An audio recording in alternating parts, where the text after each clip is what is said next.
Hey guys, it's Glenn from glenscarcollection.com, and we're talking about the C8 Corvette today. As you know, if you follow the channel, I am a 3-time Corvette owner and really excited about this car. So hit that subscribe button, hit that notification bell so you don't miss the latest C8 Corvette news. Like and share this video so my channel can grow. And as always, leave a positive comment below.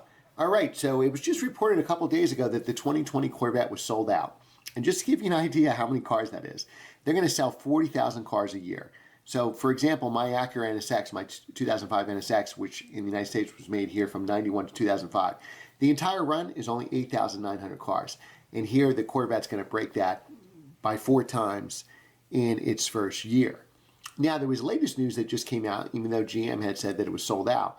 They only actually have, which is still a lot, 37,000 reservations out of the 40,000. So there's still about 3,000 cars unspoken for.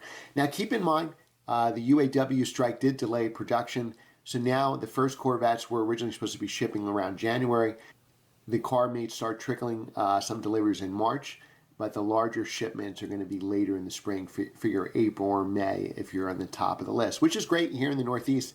We have salt on the road now. We don't want the cars in the winter anyway. There's still a chance to get a C8 if you so choose. Now, will I get a C8?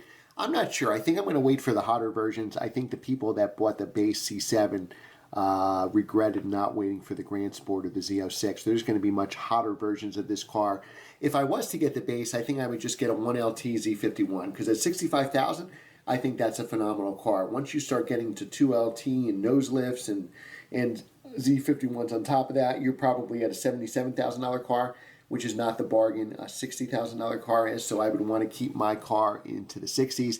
Again, with 40,000 cars selling a year, you may have no depreciation the first year because there may be 100,000 people that want cars.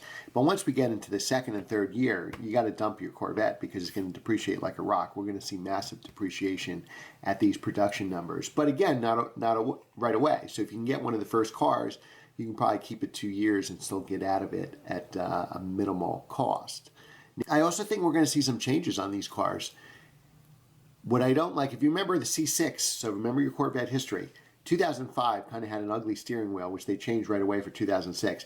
I wouldn't be surprised if this steering wheel, because I just think it's odd, doesn't get changed in the first couple years. And I know a lot of people don't like the rear end. And the reason the rear end is that way, it was actually designed to fit golf clubs in there. So that's why it kind of sticks out more. It's got a real wide butt and deepness to fit the golf clubs. Like my 2005 NSX, again, being mid-engine like the Corvette, has a very functional trunk. The trunk on the Corvette is deeper to fit those golf clubs. So I wouldn't be surprised if there's a pretty quick redesign on that rear end in the first couple years, as well as the steering wheel. So that could make a difference for future values. They knock that trunk and rear end out of the park, put a real cool steering wheel in there. Obviously, people are going to want to have the facelifted car, but it's still a great car if you could get it for sure. So there are still 3,000 unspoken for. If you want to get it, reserve now so you get it. I always found that a lot of times dealers don't know how many allocations, and I saw this with the M2 from people I know that tried to get one.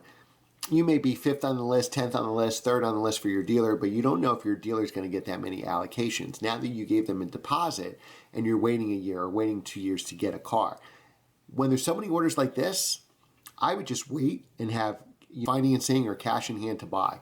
Because there's a lot of people that ordered these cars, already 37,000 people, and they're going to change their mind. Something's going to happen. People are going to get laid off. They're going to get married. They'll have a kid. They'll buy a house. And they just won't be able to take delivery. And then you're going to have a car. And this happened with the Mini Cooper when it first came to the United States in 2002. Mini Cooper S, people were paying over sticker, and then cars just started showing up where orders didn't go through. And I think you'll see the same with the Corvette, because I know a lot of people, like every YouTuber, says they're going to be the first one to get the Corvette. Well, they're not. Some of them may get it in March or April or May, and some of them are going to get September or next December. And then what's going to happen is if you know you're not going to get a car for 6 months, you're going to give up that deposit or try to sell it because you know you're not getting the car in time and you only wanted to get it because you were one of the first ones. Most people will not think that way, but enough will think that way that if you go to some of your bigger Chevy dealerships, they'll have cars that are come through that are unspoken. Assuming you can get that car for sticker price and not pay a premium. And I would not pay a premium just because if they're going to sell 40,000 a year, once we get to year 3, you're going to see huge depreciations on these cars. So don't overpay and add to that loss even more. But that's what I would do. I would just scour all the Corvette dealers. You know, I live in a populated area in the Northeast. There's a million Chevy dealers. even if they only get a couple allocations, there'll be some car that falls through for sticker price, and that's probably how I would do it at this point. But if you're confident you can reserve one of those 3,000 available cars and get the allocation within a decent time for a good price, then of course do that. All right, guys, that's the update on the 2020 Corvette. Remember to hit the subscribe button and the notification button. We'll have a lot more videos on this car, and at some point we will definitely add one to the channel. Remember to like and share this video so our channel can grow, and leave a positive comment below. The more comments you leave, the more YouTube promotes my videos, and we're on our quest for 10,000 subscribers. Thanks again for watching, guys, and I will see you next time.